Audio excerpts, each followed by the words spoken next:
Hello guys and welcome to my channel, Blissfully Single Bean. I'm your homegirl Bean and I'm your blissfully single one. Now child, I am extra blissfully single because Love and Marriage Huntsville is back on. So you know I am all kinds of psyched. Alright, I just have to keep it real for 1 minute. It is summertime in New York and I don't have central air and I'm in my living room, so I'm going to be sweating. You know, the frizziness is going to make the little hairs on my wig stand up, so please don't judge me, just try and understand. But child, let's get into it. We open up with the breakdown of last season. When I say a breakdown of last season, mainly and only the struggles between Martell and Mel's marriage in relation to the whole infidelity issue.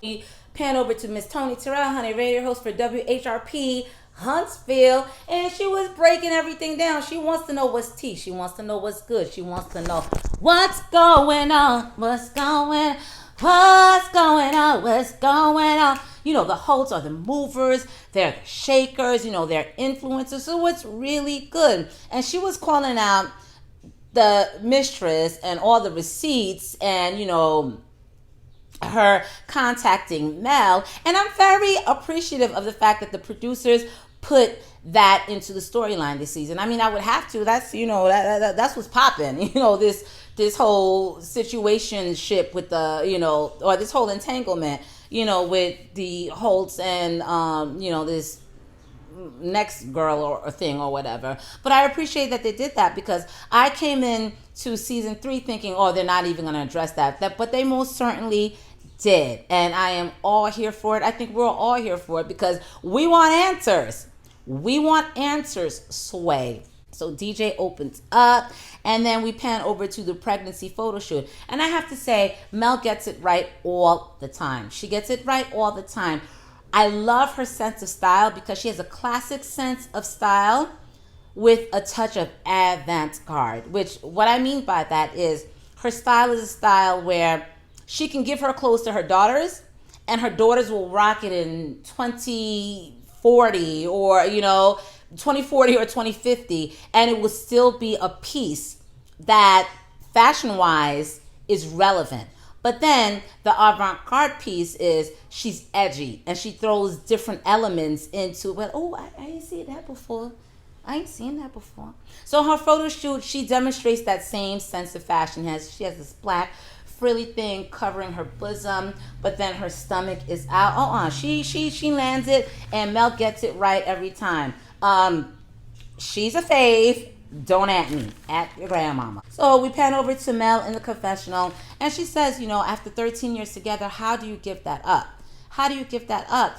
And the tone that I got from that first confessional is she wants to fix her marriage. She doesn't want to leave. She wants to make things right. And I understand that. And I don't understand the vitriol that she's met with, the hatred, the judgment. You know, oh, you need to divorce him. Oh, she's stupid. She needs to leave him. No, the hell I don't have to leave my husband. I don't have to leave my husband, the father of my children, the one that I have all these businesses with, the one that I've grown this beautiful home with. No, I don't have to. No, I don't.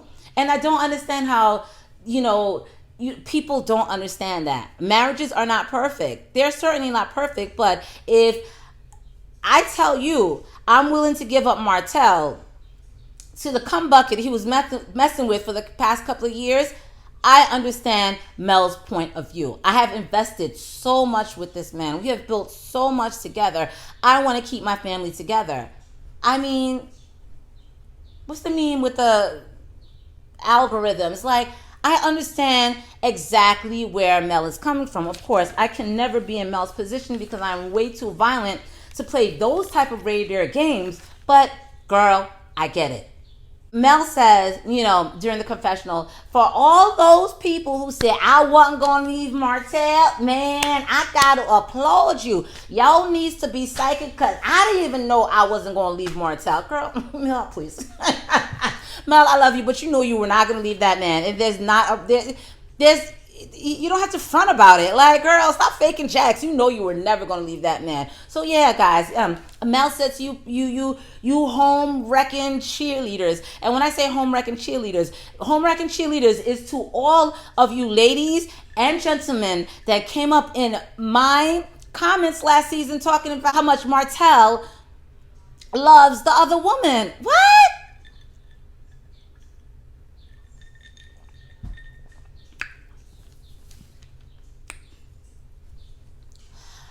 The woman that Martell loves, he is currently married to that woman. I just don't get it.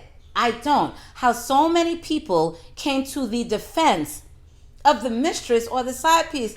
It's crazy. The disregard for marriage, like, and the, posturing and trying to elevate the woman that's clearly in the wrong. Martell is in the wrong, and the mistress is in the wrong. They both ain't shit. But for you to people to act like, Martell has this great love affair with the mistress. You know what will convince me that Martell has this great love affair with this mistress? If he left Mel. That's what love looks like. I'm tired of you Negroes half-stepping, talking about what love is in words, but you don't do it in action. So for everybody assassinating my comments, talking about how much Martell is in love with the mistress, I won't believe that until I see Martell leave Mel to be with the mistress. Until then, miss me with that. Thank you. Mel goes on to say in her confessional during the pregnancy photo shoot that after 13 years, you have your ups and downs, you're in love, you're out of love. She's trying to figure out, how do you rekindle that spark? How do you save a relationship? And this is why I have to call bullshit. Mel, I love you, but I'm calling bullshit. And I'm calling bullshit just being the viewer on the other side of the TV screen. I'm calling it bullshit because it kind of feels like you're glazing over the bigger issues of your marriage or the rocky points of your marriage. It's not about rekindling. Yeah, it definitely is about the ups and downs of marriage, but Martell was allegedly involved with another woman for the last 4 or 5 years of your relationship. That's a serious breach of trust. It is an egregious infidelity. So it's not about rekindling the flames. It's like you guys have been married for 13 years and you guys are bored and don't talk to each other, and you don't make his favorite steak anymore. This was a serious infraction on your oaths. So it's like, Mel, just keep it real. And this is what kind of annoyed me about Mel this whole episode. And I have to preface this by saying, and I'll always preface this by saying, I love Mel and she is my favorite. But at the end of the day, I got to say how I feel. And, opinions are like assholes. We all have one. And I'm on my channel to share my asshole/opinion. But my thing is, this episode, I felt like Mel was trying to be a cheerleader. Like the words that she was saying about trust, she didn't really stand behind it. Or, what Martell was doing to, bring their marriage into a better place. I felt like she was trying to give herself a pep talk, and these were not words that she fully believed in. And that's where I'm coming from. Mel talks to her hairdresser. At first the hairdresser, the hairdresser has always been supportive of Melody, but the hairdresser says, child, I knew y'all was not going to divorce. So, the hairdresser was like telling her what it is. Child, I knew you weren't going anywhere. Like, yeah, child, please. So Mel talks to her hairdresser. The hairdresser was like, girl, I know you was not going anywhere. And Mel was like, no, you didn't. And production is right there on the scene. Run the tune back, DJ. Boom. And they run the scene back where the hairdresser's like, girl, yeah, you saying you're having a divorce, but then next week you're going to be coming, with all these hickeys around your neck. And Mel says, those days are gone. Child, the hairdresser was right. She knew you were not going anywhere. She was supportive in that aspect. So the hairdresser asks, how did you get to that happy point? That zen point. And again, Mel answers, and she doesn't seem very sure of her words, but she says, well, Martell has been in therapy. And the hairdresser asks, has the therapy been helping? And even the way that the hairdresser asked the question, the tone, makes it seem like she wasn't buying it and she was calling bullshit, which is crazy because the hairdresser is related to Martell. I think the hairdresser is Martell's cousin, not the sister. It wasn't that close, but I think it was a cousin or whatever. And, you know, Mel says, oh, yeah, he's in therapy. We're working things out. And, yeah, therapy has changed. And, Mel, I love you, but when did the change occur? I can't see Martell has changed because he still has that swagger about him where he just comes off as a liar. I'm sorry. Not sorry, my opinion. We pan over to Martell and the photographer slash family friend talking and chopping it up. That photographer slash family friend came at Martell hard. The family slash photographer said, did you see what's been on the internet? Did you see what's going on social media? And Martell playing obtuse and dumb as hell. Child, it couldn't be me. What's been going on? And the photographer, and this is what I liked about the photographer slash family friend, he came straight up. What no half-stepping, what no faking jacks, like what's really good. Your mistress was saying some things on social media. Where did she get that from? Martell, that's what we all want to know. Where did she get this stuff from? And Martell says steady, like, grinning like the Cheshire Cat, like, I mean, she came from under a rock. What rock, homie? And this is why I can't with Martell. I don't see anything genuine in Martell. Like, to me, even the way he was talking to the photographer slash family friend, he seemed like a narcissist. Like, he seemed like he was trying to control the narrative. He seems like he was lying. He seems like he was trying to get up over on somebody. It's like, Martell, I don't believe you. Like, I want to believe you, and I want to believe that you are going to do better by Mel, but I'm not a person who takes words at face value. I take action. So that remains to be seen. That remains to be seen. We pan over to Mel in the confessionals. I guess one of the producers asked her, what are some of the things that Martell has been doing to rebuild your trust? She said, well, we both have each other's phones passcode, so and then we have each other's social media passwords, and then FaceTime. When Martell goes somewhere, he makes sure to FaceTime me so that I can see that he is where he said he was gonna be. Girl, you don't sound like his wife. You sound like his parole officer. And I'm not trying to be funny, but my thing is, what true healing means to me, what true trust means to me, is that, Mel, you get to a point, you don't need a phone password because you know your man is doing right.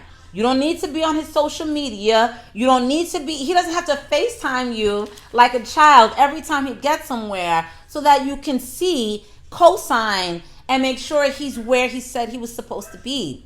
That is not a husband. That's a child you're babysitting.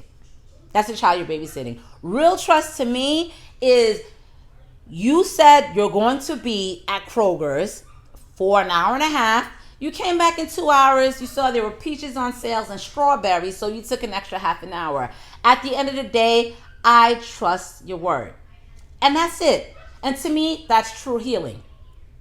It's straight talk. You know what I mean? People make mistakes. Husbands make mistakes. Wives make mistakes. We're not wives, not we're. I'm not a wife, but wives makes mistakes as well, as with the Jada Pinkett Smith and the whole entanglement. But my point is, as married couples, everyone makes mistakes, and you should be able to redeem yourself from that mistake and go on. My thing is, Martell, are you really trying to be the husband that Mel deserves? And Mel, are you trying to be the wife that Martell deserves? Meaning, girl, get to giving him blowjobs to your husband, because he mentioned that last season, like she wasn't giving blowjobs like that. There's work on both ends, but right now with Mel talking about the phone passcode, social media, and FaceTime, Mel, you sound like a babysitter right now, not a wife. Mel and her brother, again, a fashion point. Mel had those cute pink blazer on, and now that I found out she's in AKA, her color palette makes a lot more sense to me. But she has this cute blazer on with the Chanel pin. I was like, I gotta find a way to make money in this life so I can dress like Mel. Oh, she always gets it right. So Mel's brother is introduced, and this is her older brother.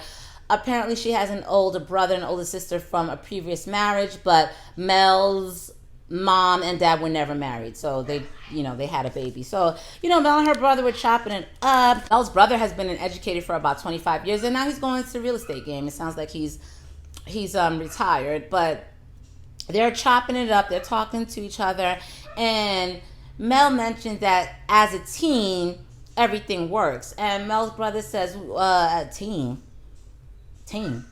When you say teen, are you talking about you and Martell? And she say, yes. And his brother was like, you can do what you want, but I stepped to Martell's ass and said, you ain't gonna be messing with my sister like that. Mel said, you better go on and stand up for your sister, girl. Yeah, that's good. It's very good having family support. I don't have that type of family support, so girl, latch onto it. But, they talk about the upcoming baby shower and the fact that Mel did invite her father, and she hopes that her father can make it. So I get it. Cedric comes over to help Martell with setting up the crib. Martell really hasn't had time between taking care of Mel and taking over all the family duties while Mel is laid up with that baby belly of hers. Cedric comes over. Cedric was introduced last season. I never cared for him. He gave me archaic asshole vibes. But all right, maybe things will change this season. We'll see. But Cedric comes over. And, the major thing of this scene is that Cedric knew the girl. He knew the girl. Apparently the girl worked at a bar. So all you people talking about how this girl was a nurse, was she a bartender before the nursing degree? I don't know. But Cedric says, I knew the girl. She was a bartender. And when everything exploded and he realized who the girl was, he said, oh, snap, Martell. Really? And he mentions that the girl's car got vandalized. And I'm like, I'm split between that. And the reason why I'm split between that is because I feel like as a society, when it comes to matters of infidelity, the woman always bears the grunt of everything, or the mistress always bears the brunt of everything, which I don't agree with, because Martell is fucked up and the mistress is fucked up. Like, both sides have to earn. But I feel like Martell is more responsible in that you are married to Mel. You have the responsibility of saying, I love my wife and I will not engage with this fuck shit with you. So I don't agree. Like, all right, why are you fucking up the woman's car like that? Did anybody fuck up Martell's car like that? It's bullshit. But on the other hand, after the mistress came on social media and tried to contact Mel, who had nothing to do with this situation, you are fucking Mel's husband. I'm like, child, all right, do y'all. I can't judge. Martell mentions in the scene with Cedric, like, oh, you can't disrespect my wife. Sir,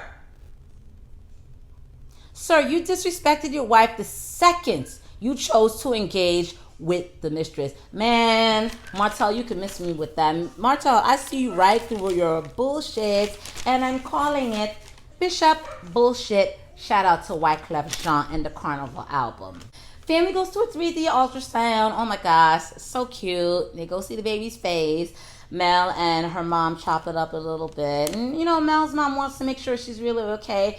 And Mel's like, oh, we are in a good place. Again, another pep talk to convince, well, what I feel, it's another pep talk to convince herself that they're really in a better situation than she believes they are.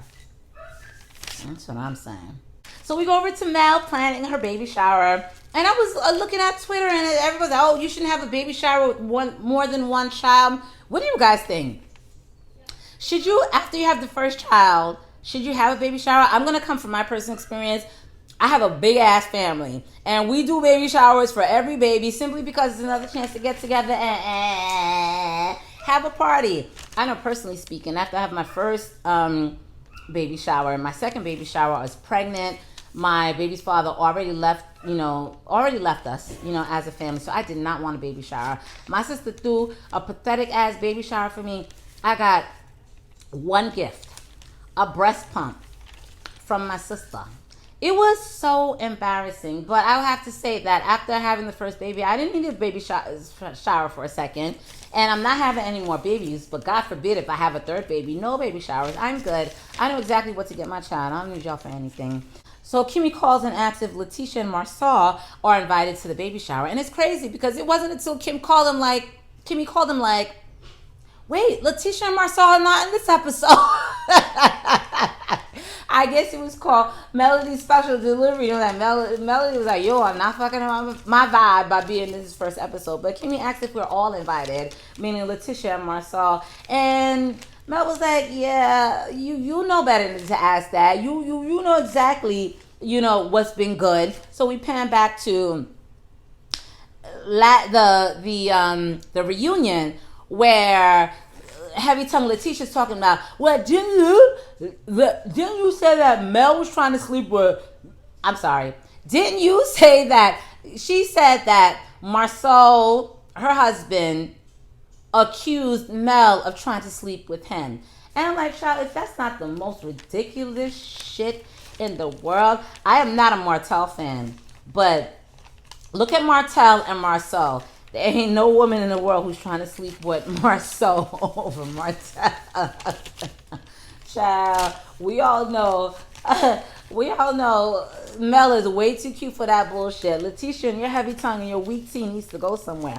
They pan that back to that. And then Mel explained that during the reunion, because I remember the reunion ended with them apologizing to each other and trying to be in a better space. And she said they were trying to make it work, but then this Twitter war, happened where Letitia was tweeting all these unfavorable posts about Mel, and then, they started going back and forth, and then Mel said they threw her mother in the mix. Like, why would you throw Mel's mother in the mix? Mel's mother was so unproblematic. The only capacity that I saw her on last season was supporting Mel. So I'm trying to understand, why would you throw Mel's mother in the mix, especially when Letitia's newsy, overbearing mother was the problem. Didn't understand it. But either way, Mel was like, hell no, they ain't invited. And then Mel made sure there was extra security in case they were trying to be shower crashes for them to be bounced the hell off premises. Ooh, child, messy. But I'm here for it. All right, we get to a therapy session with the good doctor. Ooh, child, the good doctor's everything to me. I will never forget the good doctor's eyes when Martell called the mistress a peasant. The good doctor was like, peasant? Oh, that's what we're gonna say. You're just gonna call her a peasant.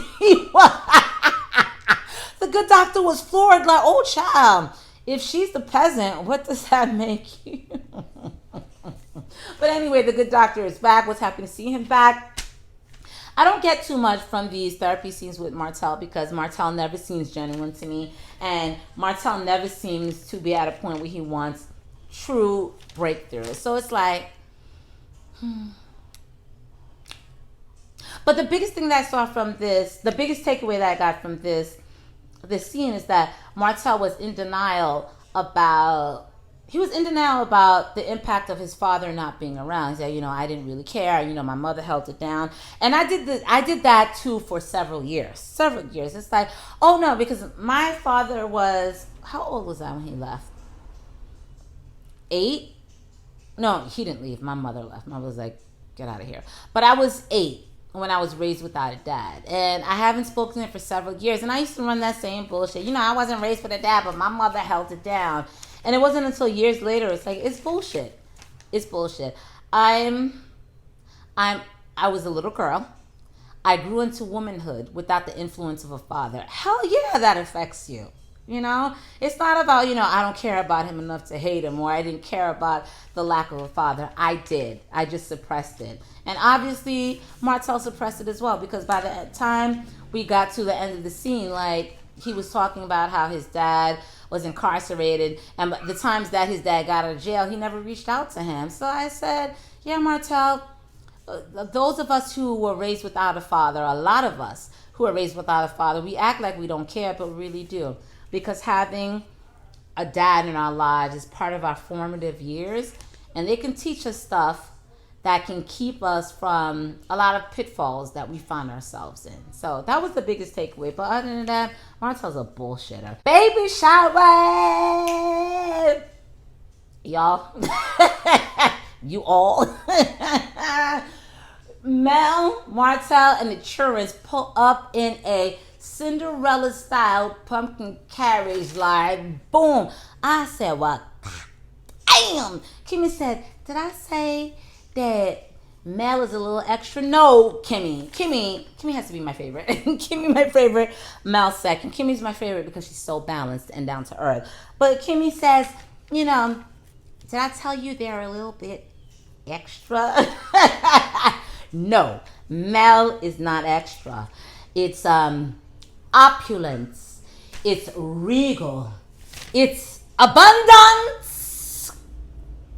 Extra does not suffice for what Mel is. No, child, she just got it going on. Extra is not. It's not enough. Like, I'm looking at Mel like Jay-Z and Beyonce. Child, I saw Jay-Z and Beyonce. They pulled up to a restaurant on a boat in Greenpoint. Child, they pulled up on a boat. Beyonce had her hoodie on. They ate, watched the band, and left. That's opulence. That's, girl, I got it like that. And that's exactly Mel. I got it like that. And so shall it be. And baby shower, they're chilling. And then Destiny and her husband are the hosts of the baby shower. And then Destiny's husband opens up with a prayer. Apparently, there were a lot of lords in it, according to Kimmy and Maurice. We flash over to the mothers. They have this passive aggressive exchange, and Martel's mom basically says in a nice way, they'll be alright, all we gotta do is stay out of it. And Mel's mother is like, the way Mel's mother looked at Martel's mom is like, oh, stay out of it. Them nights when my daughter was calling, crying about your no good ass son and how he hasn't been home and how, the mistress has said A, B, and C and try to check her. It's like, really, bitch. Mel's mother looked at Martel's mother like, really, bitch. And it's so crazy. I was on the Twitter because I'm on the Love and Marriage hashtag. Everybody's like, oh yeah, Martel's mother was in the right. Stay out of it. No, how can Martel's mom be in the right when Mel gets the other half of everything? Mel's mom sees the hurt. Mel's mom has to walk her through the hurt. So no, Mel's mother is calling her bullshit in a passive aggressive way with the look. Mel's mom said, well, I spoke to him, just to let him know exactly where I stand with all of this stuff. And, it's a very passive-aggressive exchange. But, yeah, I was here for it. Obviously, the mamas don't like each other, but they have a lot more class than the mothers of Love and Hip Hop, where these mothers start throwing beach chairs at each other. Shout out to Love and Hip Hop LA. Mama D's mom and A1's mom, child. So we go back to the scene with Destiny. At this point, I'm like, she's annoying. Like, who? Destiny, exactly. Destiny has a conversation with Mel, and, Mel says, I'm 37 weeks. And Destiny says, speaking of 37 weeks, I'm pregnant. And at this point, I'm like, who? Mel then talks to Kimmy, thanks Kimmy for coming. Kimmy brings up the Letitia, Kimmy brings up the Letitia and Marceau situation, and Mel says, listen, the only conversation we need to have is Mel and Kimmy. Like, I'm not dealing with these other fools, Mel makes it clear she doesn't want to have anything to do with the other set of Scots. Good day, sir. I say, good day. So then Destiny comes in and interjects, and Destiny says, Mel, can I talk to Kimmy? And I'm like, who the hell is this woman? Like Harpo, who this woman? At this point, I still don't know Destiny, and it's kind of annoying that they're kind of interjecting her into these scenes.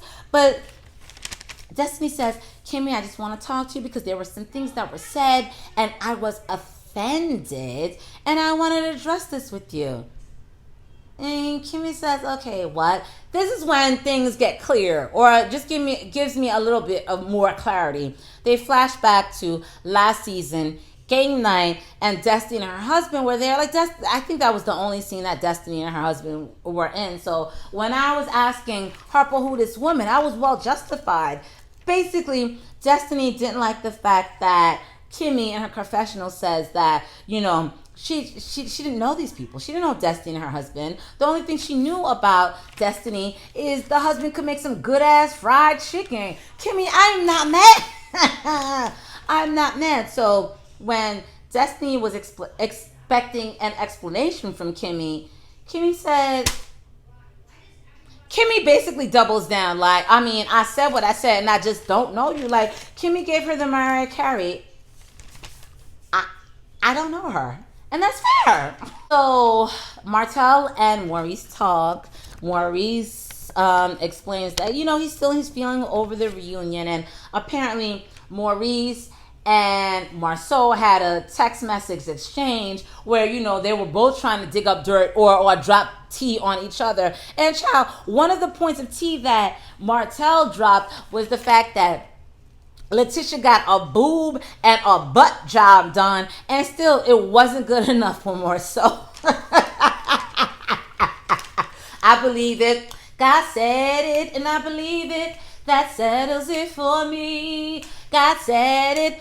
I believe it settles it for me. I believe it. I 100% believe it because Marceau seems like that kind of asshole that wants a trophy wife. And he said, listen, them boobs are sagging. That butt is dragging. That butt looks like an extension of your back. Bitch, get it done. But so I definitely believe it. Marceau came back with, well, I got some footage of your mama. Martell said, whose mama? Your mama or my mama? Just messy. Maurice is coming from a point where he wants to get everyone together in a better space. Maurice says Marceau apologized for everything he said and all the jokes. But then Martell said, I'm not in a space to receive it. I'm actually having fun dropping all this damn tea. Child. That was it. This is going to be a promising season. Oh, last thing. Mel's father didn't show up at the baby shower, and she is disappointed. He said he had other obligations. What does that mean? Other obligations sounds like you just didn't want to come. Damn. You did not raise the child, At least show up to these important events in her life. So we'll see if we get to see, Mel's dad. I'm thinking we are because he's been inserted in this first season. But yeah, this was a good episode. Oh, last thing, which I forgot to mention earlier. It was early in the episode. Producers reached out to the other woman, and they said something to the effect that with this first broadcast, we reached out to the other woman and she declined. But what perked my ears up was the first broadcast, which means, is she going to be showing up later this season? Oh, it's going to be a good one. This is going to be a good one. Please don't forget to like, comment, and subscribe. Please follow my blog, blissfullysingle.com. I really appreciate you looking at a couple of blog posts and signing up for my newsletter. And also, I write resumes. Hit me up at resumes@blissfullysingle.com. I'm offering a free resume evaluation, so it will cost you nothing for you to email your resume to me so I can take a look at and I can give you some pointers. Guys, enjoy your Sunday. I'm so looking forward to the rest of this season of Love and Marriage Huntsville. Hit me up. Please comment. I live off of your comments. It's so much fun. This is therapeutic. All right, child. Love you guys. I will see you in the next one.